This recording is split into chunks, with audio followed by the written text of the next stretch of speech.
That takes us to item number 6.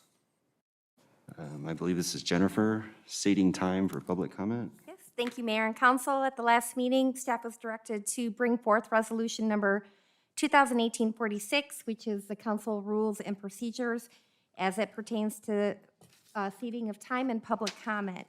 Currently, the rules do not address or allow speakers to cede their time to another speaker. It has been up to the discretion of the mayor or presiding officer. We did reach out to our cities in Southern California or in California, and we received 14 responses in terms of what they do and what their policies state. Of the responses received, 6 do not allow ceding of time, 4 permit it, and 4 leave it up to the discretion of the mayor, somewhat to what we do here in Yucaipa. In addition, we did get a response from the County of San Bernardino today. They also do not allow ceding of time. They do allow 3 minutes per speaker on consent, department reports, and public hearings, but they do cap it at 12 minutes. Options that council may want to consider are listed on page 29 and 30 of the staff report. And at this time, we're just requesting that you review and consider options as proposed and direct staff accordingly. That's all I have at this time. All right, so are there any questions or comments for staff or for council? Just to clarify that one community, the maximum of 3 minutes, no ceding of time, but they can allow based on compelling information, whatever, up to 12 minutes for a person, a single person who would normally get 3 minutes. What their rules state is speakers may address the board for up to 3 minutes total on the consent calendar, up to 3 minutes on each discussion item, and up to 3 minutes total on public comment, not to exceed a total of 12 minutes for the meeting unless it is determined that a different limit is appropriate. Okay, so it's 3 different issues. And that's the County of San Bernardino. But that's not 12 minutes consecutively, That's only- that's No. just total. No, it's total. So if you had like, you know, you're limited to basically 4 items on the agenda, Right. even though there might be 15. Well, I just want to make a quick comment before we go forward, is I know Councilmember Avila and Mayor Pro Tem Duncan understand that it's not a perfect science. When you're up here, you know, people don't finish exactly at 3 minutes. They have maybe finish a couple sentences later, and you want to give them that opportunity. But then there are some who just take advantage of it. So it's tough. You really don't want to, you don't want to be rude, and you want to hear their comments, and you don't want to cut them off. But then there are some who take advantage. And I know they understand you're not sure exactly when and when to cut them off. So I know they understand it at this point. So it's not a perfect system. So with that, I'd like to hear what people have to say in regards to public comment. Well, right now, if someone wants to get up and speak 3 minutes on 5 different items on the agenda, they can do that, right? Correct. Yeah, so 3 minutes is all they should have on any given item, and they should never be allowed to cede time to somebody else, in my humble opinion. I would like to see people show up here instead of talking about Mr. Toad's Wild Ride, talk about the rezoning of their property if they've got 2 acres to 600 apartment complexes. I'd like to see them show up and complain about that. But, you know, I think 3 minutes is plenty for, and they should never be allowed to cede time to somebody else. And I hope that got recorded. David, you have something? Yeah, I believe that we should have a 3-minute limit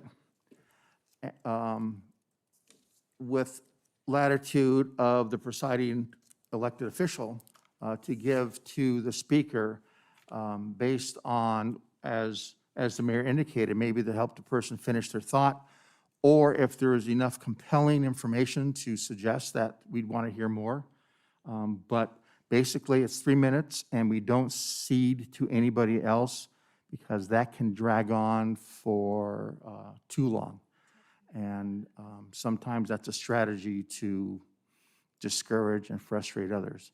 So I believe, as Councilmember Duncan does, for maybe a little bit different reasons, is 3 minutes is appropriate, pending the presiding officer's discretion based on what the speaker has to say. John, you have something? I would agree. The 3 minutes, I think, is sufficient with your discretion. as to if it carries over to wrap up their time. But I think stacking time, I think we're going to open a lot of issues if we allow that to keep happening. Okay, I would think we watched the last meeting that take place. In a perfect world, it was at the discretion of the mayor. One of our speakers speaking on the AVA matter requested additional time because it was a lengthy topic. The mayor approved and it was granted, I think it was total 5 minutes total. It worked out. I think that's the way it should be, but I agree, no seating of time. no ceding of time, but continue with the mayor's discretion? 3 minutes, no seating of time, and mayor discretion. Okay, So I'll return at the next council meeting with an amendment to the resolution that states no ceding of time. do we need to vote on this? Probably. just That's more of a clear study. direction in the minutes. Okay, I motion to move forward as indicated by the city clerk. I'll second. all right, so we have a motion and a second. And what was the motion? To return with a resolution that provides regulation as to 3 minutes of time per speaker with mayor's approval or presiding officer member approval with no seating of time. Yeah, yeah. But this, if you were to give discretion, the person has to have already used up his 3 minutes speaking. So it's not done prior to him speaking. I think that would be up to you, Mr. Mayor. I know at the last meeting, it was requested beforehand. It made it easier going into it, knowing what was going to happen. But I think that would be up your discretion, sir. Okay, My thought is 3 minutes. If the information is compelling enough to extend the 3-minute limit, rather than say, I need 6 minutes and give that person 6 minutes, and it turns out to be 6 minutes of rambling, it doesn't do the council or the members of the audience any good. So 3 minutes, and at the end of it, then it's up to the presiding officer, whether it be the mayor, mayor pro tem, or whomever. right, that was kind of what I was trying to explain, yeah. If I So- could clarify, so the rules already state the 3 minutes, and in section 5.2, it says any member of the public desiring to address the council shall limit his or her statement to the 3 minutes unless further time has been granted by the presiding officer in the individual case or in accordance with 2.5. So what I would come back to you with is just basically that they're not allowed to cede their time, is what I'm hearing. Yes. Everything else stays the same. Yes. Now, did you want a motion and you want an action on that? I think that's what you were telling me, right? Yeah. Okay. So that's your motion? Yes, sir. And who was the second? Okay, so we have a motion and a second. Any further discussion? All in favor? Aye. Anyone opposed? All right.